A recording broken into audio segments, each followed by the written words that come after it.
si Jamie Kitan O. Musa. At ako naman si Sian Gabriel P. Habalya. Gagawa po kami ng tie-dye. At ang mga gagamitin ay mainit na tubig, gunting, at isang planggana. Puting damit, bote, suka, plastiko, at jubos.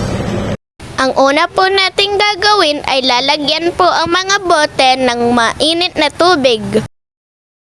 Ngayon po, ilalagay na po natin ang jubos. Ang ginawa po naming kulay ay orange, green, at blue. At nilagyan ng kaunting suka. Hinalo na namin ito sa pamamagitan ng pag-shake ng mga bote.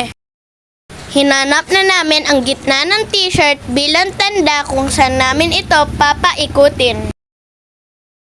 Dahan-dahan namin itong pinaikot gamit ang tinidor para maging maayos.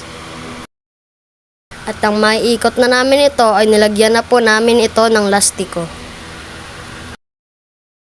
Naglagay na po kami ng kulay green sa ibang parte sa ibabaw ng aming t-shirt para makulayan na ito. Ang sinod naman po namin ay red-orange para maging maganda ang kulay.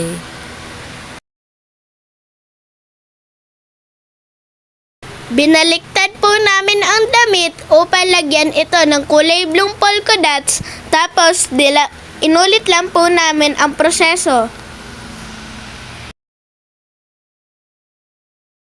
Hinayaan namin po ito magdamag upang manuot ang kulay. Makalipas ang magdamag, putulin na ang mga rubber band upang mabuksan na ang ating tie-dye. Ngayon pong naibuka na namin, ihahanger na po namin upang matuyo.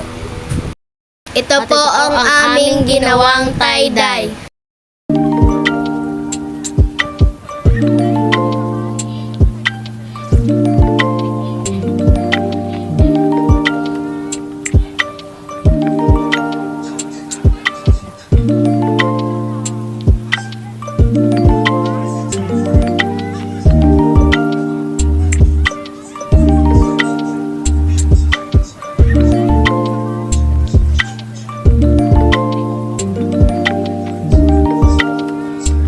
Maraming salamat po.